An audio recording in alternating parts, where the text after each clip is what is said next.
setakat ni pihak Kelantan United tidak pernah berbincang pun tentang isu penggabungan. Tidak pernah sebut pun.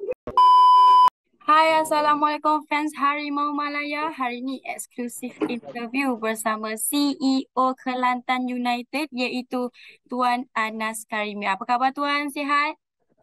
Alhamdulillah sihat. Okey, Tuan, boleh tak ceritakan sikit latar belakang Kelantan United dan macam mana tercetusnya idea, sebab kita tahu dulu pada tahun 2016 ditubuhkan atas dengan nama Majlis Perbandaran Kota Baru. Ya. Boleh ceritakan Okay. sikit latar belakang? Okey, Kelantan United ni asalnya kelab yang bermain dalam Liga FAM pada masa dengan nama MPKB BRI UBS FC. Pada masa tu kita hanya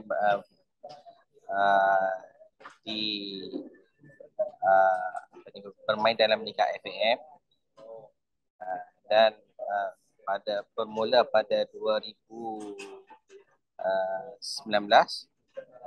kita buat rebranding balik dengan ketua jurulatih yang baru. Kita ambil ketua jurulatih yang baru pada masa itu Zahasmi Ismail. Dan pada masa Liga M3 bermula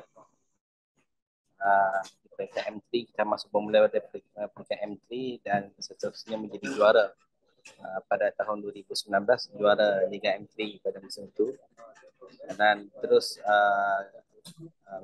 melangkah ke Liga Premier pada 2020.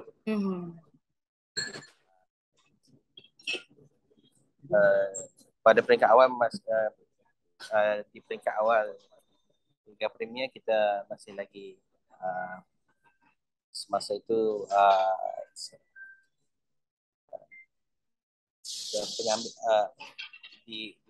selepas di rebranding nama dan penubuhan kelab yang baru, kemudian bermula pada 2021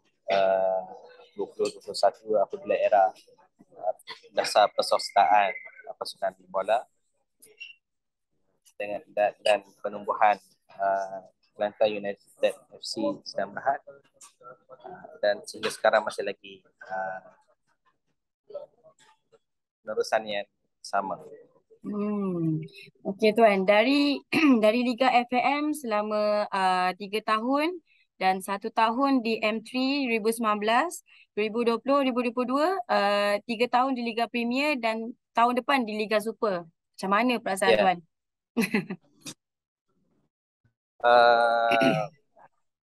Semasa bermula di peringkat awal rebranding kita pada 2019 itu, pada masa itu Presiden semasa itu telah mentargetkan dalam jangka masa 5 tahun berjaya melangkah ke Liga Super. Jadi nampaknya hasrat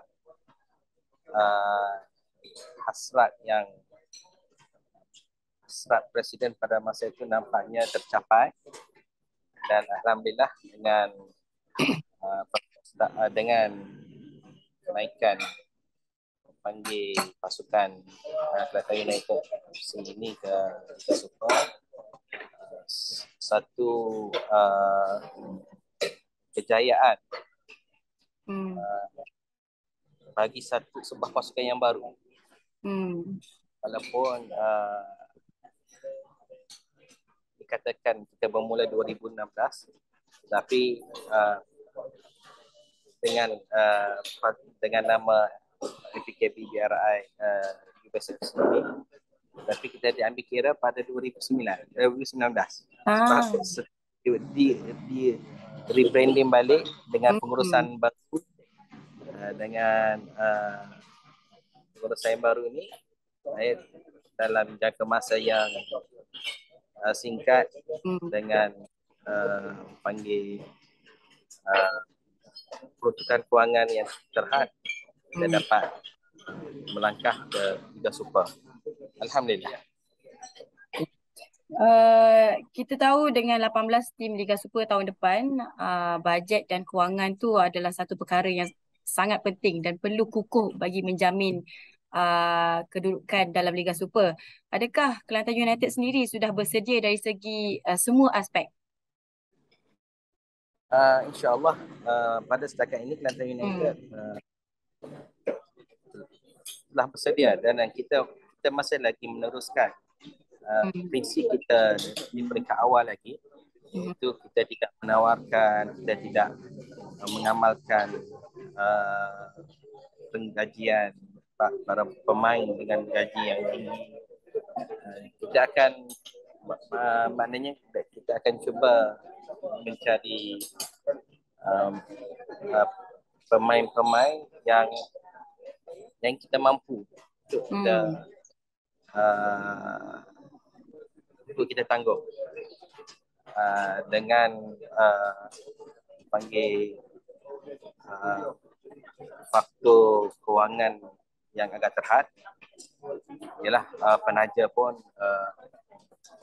dengan bukan mudah untuk mencari penaja yang ingin menaja dengan sejumlah kewangan yang cukup besar, dengan anggaran pengurusan sebuah tim ini, termasuk keseluruhan tim ini pengurusan dia melebihi RM5 juta. Bagaimana untuk menguruskan itu adalah satu perkara yang mencabar bagi sebuah pasukan yang baru. Okay. Kita nak ke soalan yang sedikit serius lah Tuan. Ada rumours terbaru. Kita dengar adakah Kelantan United akan bergabung dengan Kelantan TRW. Boleh tak Tuan Anas jelaskan ke ataupun macam mana? Ceritakan ke? Saya tak tahu yang siapa yang mulakan rumus. Kalau benda ni daripada pihak kita sekalipun, dan setakat ni pihak Kelantan United tidak pernah berbincang pun tentang isu penggabungan. Tidak pernah sebut pun berkenaan dengan hasrat untuk bergabung. Tapi walau bagaimanapun, sebab kalau kita lagi banyak pasukan yang bersaing di peringkat ni, lagi meriah panggil bola. Lagi kompetitif. Ya, lebih kompetitif. Kalau kita tengok di KL sendiri ada 2 pasukan. Dengan ada Selangornya, dengan ada KL City-nya. Sarawak ada 2 pasukan. Sarawak United ada, Kuching City ada. Jadi kenapa di peringkat ini kita dibawakan dengan rumus yang hendak bergabung. Kita ramai yang anggap Kelantan akan jadi lebih kuat dan stabil lepas bergabung, sebab kita kata macam dari segi kewangan dan sebagainya. Kebanyakan orang Kelantan kata hanya kenal Kelantan TRW dan bukannya Kelantan United sebagai wakil pasukan bola sepak daripada Kelantan. Adakah Tuan sendiri rasa kecewa terhadap anggapan orang sebegitu?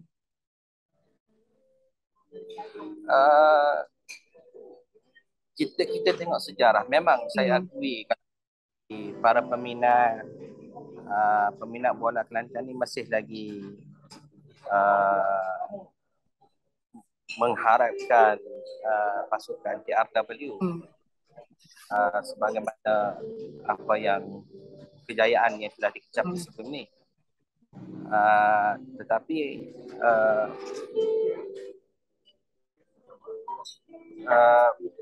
bagaimana kita nak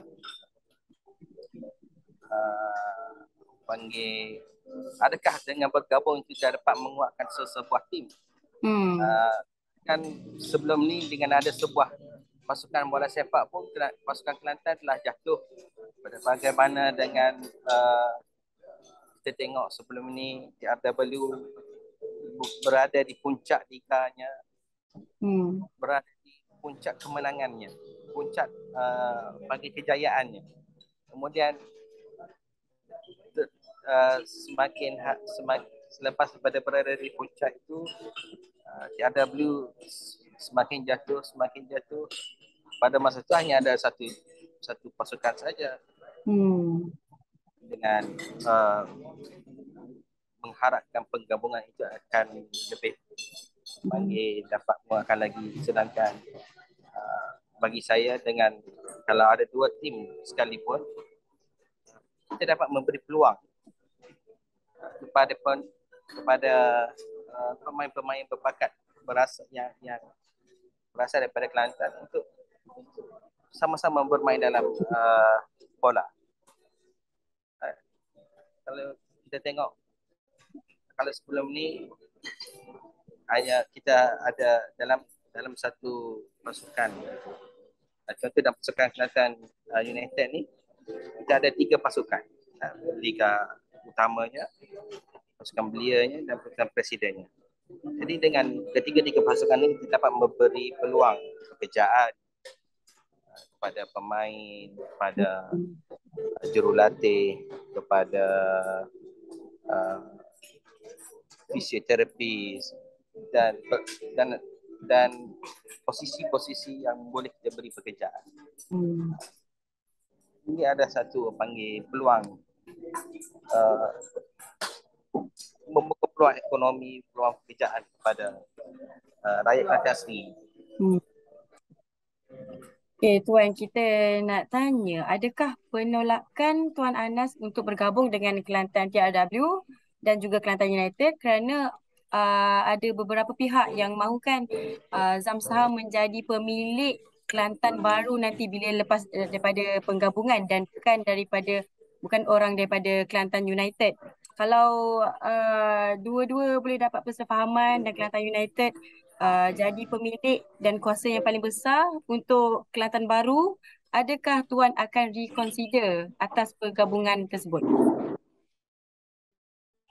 Berkenaan dengan penggabungan ni, saya rasa kita tak perlulah nak cakap dengan lebih terperinci, sebab tidak ada hasrat mana-mana pihak. Ada segi hasrat Kelantan United sendiri pun tidak ada hasrat untuk bergabung. Dari segi hasrat pasukan Kelantan FC sendiri, saya tak pastilah. Kalau dia ada hasrat, dia boleh cuba berbincang dengan kita. Tapi bagi pihak saya dan pengurusan Kelantan United sendiri, setakat ini kita masih belum ada hasrat lagi. Dan kita pun tidak pernah berbincang di peringkat pengurusan, bahkan dengan penasihat kita sendiri pun kita tidak pernah berbincang dengan isu penggabungan ini.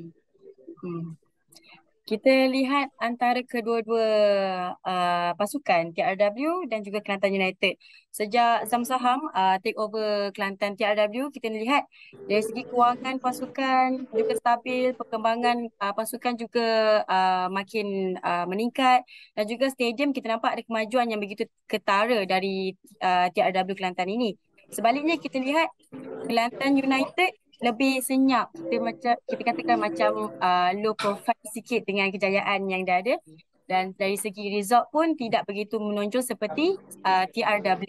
Adakah Tuan rasa sedikit cemburu ataupun mungkin terasa sikit ke dengan kejayaan yang dialami oleh TRW sendiri? Dia mana-mana pasukan pun ada perasaan cemburu melihat kejayaan pasukan itu. Dan bagi pihak saya sendiri pun, saya tidak boleh nak paksa rakyat Kelantan menyokong Kelantan United sepenuhnya. Sebab sokongan ini adalah daripada rakyat sendiri, penyokong sendiri. Kalau ada penyokong yang nak menyokong Kelantan United, saya mengalu-alukan. Kalau ada penyokong rakyat Kelantan nak menyokong pasukan Kelantan FC sendiri pun, saya alu-alukan juga. Itu adalah pilihan mereka. Jadi itu rezeki pihak pasukan Kelantan FC dalam mempunyai ramai sokongan dan penonton seperti penonton di stadium dan sebagainya. Tapi itu rezeki masing-masing. Dan saya percaya kalau itu rezeki yang telah ditetapkan oleh bagi pihak Kelantan FC dengan ramai penyokong, ramai penonton stadium, itu rezeki dia. Mungkin bagi pihak Kelantan United ada rezeki juga. Semuanya sudah tertulis rezeki masing-masing ya Tuan? Ya. Kita tak boleh nak paksa penyokong untuk menyokong kita. Nak menyokong, nak mengambil hati rakyat. Mengambil hati rakyat Kelantan untuk menyokong Kelantan United saja. Kita tak boleh nak buat macam tu.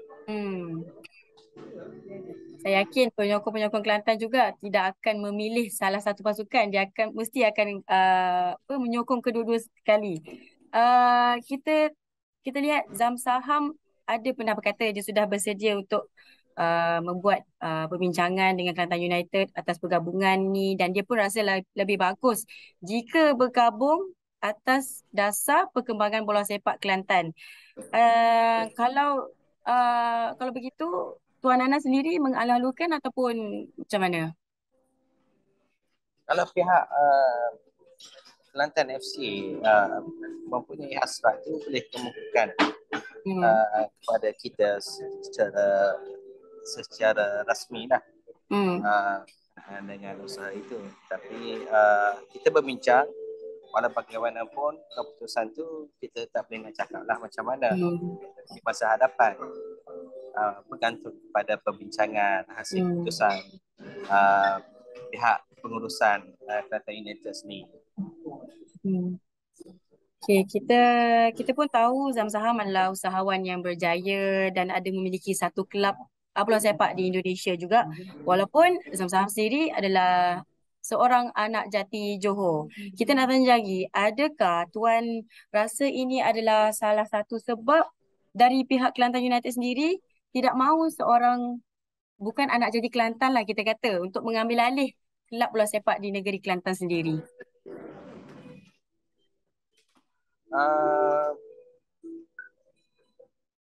Yang itu saya tak boleh nak komen. Itulah sebab perkembangan, kalau kita tengok perkembangan bola sepak di Kelantan sekarang ni menunjukkan satu perkembangan yang positif.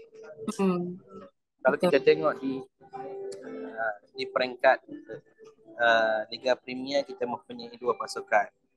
Dalam peringkat Liga M3 baru-baru ni, di Kelantan sendiri ada 2 pasukan yang mewakili Kelantan, Hijau Ranger dengan Tok Janggut Warrior. Dua pasukan di peringkat M3 ada, maknanya di sini kita menunjukkan bahawa satu perkembangan yang positif dalam bidang bola sepak ini. Dengan di peringkat M3 ada dua buah pasukan yang berentak di dalam Liga M3 di bawah AFL. Jadi itu menunjukkan satu perkembangan yang baik.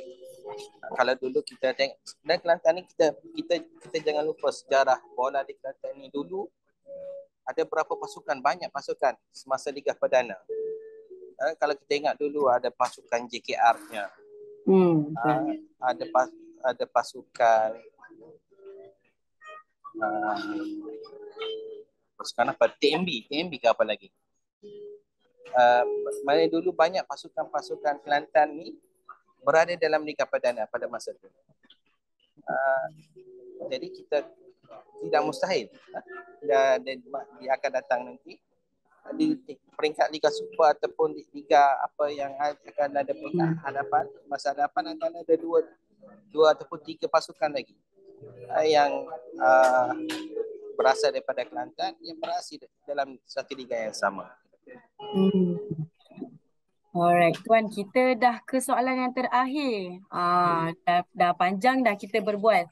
Harapan Tuan untuk Kelantan United pada musim hadapan macam mana Tuan? harapan saya untuk pasukan Kelantan United ni untuk musim hadapan, kita mengharapkan supaya dapat terus kekal dalam Liga Super pada tahun hadapan. Kalau kita tengok syarat untuk tahun hadapan, kalau tak salah saya, pasukan yang berada di tangga 15 terakhir dikehendaki buat playoff dengan juara M3. Dan 3 pasukan yang terbawah tu dikeluarkan daripada Liga Super. Jadi harapan saya untuk pasukan kita pasukan yang kecil yang masih baru ni, kita mengharapkan dapat kekal dalam Liga Super tu adalah satu kira kejayaan yang terbesar. Ya, cukup baik bagi pasukan kita untuk mengekalkan dalam saingan Liga Super. Alright. Tapi kalau dapat berada dalam 10 teratas, itu adalah cukup baik bagi pasukan kita lah. Bagi menghadapi persediaan untuk Liga Super, Tuan ada rombak semula player-player ataupun macam mana? Untuk perkara ini kita telah serahkan kepada jawatan kuasa teknikal yang diketuai oleh pengarah teknikal kita untuk menilai dan memilih para pemain untuk musim hadapan. Dan kita setakat ni kita tak buat apa-apa pengumuman lagi dah. Sebab kita menghormati lagi kontrak yang masih ada. Lagipun di peringkat saingan liga kita ada satu lagi perlawanan terakhir pada 30 hari bulan nanti. Kita lawan pasukan Kelantan FC. Kemudian ada pula Piala Malaysia. Jadi tempoh masa tu ada lagi lebih kurang dalam 3 bulan lagi ni. Dalam 3 bulan yang masih ada lagi ni, kita buat penilaian.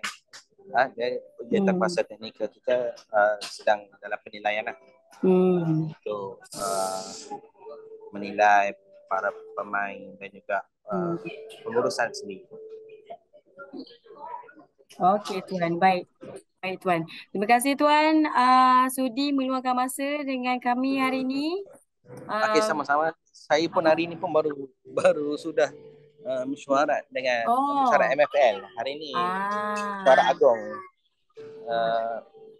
Mesyuarat agung MFL tentang perubahan perlembagaan dan bila perubahan liga tahun depan ni. Jadi MFL mengadakan mesyuarat agung lah untuk pindaan perlembagaan dan sebagainya. Tuan di KL ataupun di Kelantan Tuan? Di KL. Menunggu flight itu balik. Patutnya Tuan datang sini, datang ke studio kita. Tak cakap awal-awal. Tak apa. Nanti next time kita akan panggil Tuan pula lagi. Okey. Okey. Alright, terima kasih Tuan. Terima kasih. Sama. Sorry juga Tuan, tadi terlambat. Ada hal juga tadi. Tak apa, saya pun menunggu juga sebab tadi duduk dalam kereta, dalam Grab dan datang ke airport. Okey. Baik Tuan. Terima kasih Tuan. Assalamualaikum. Salam.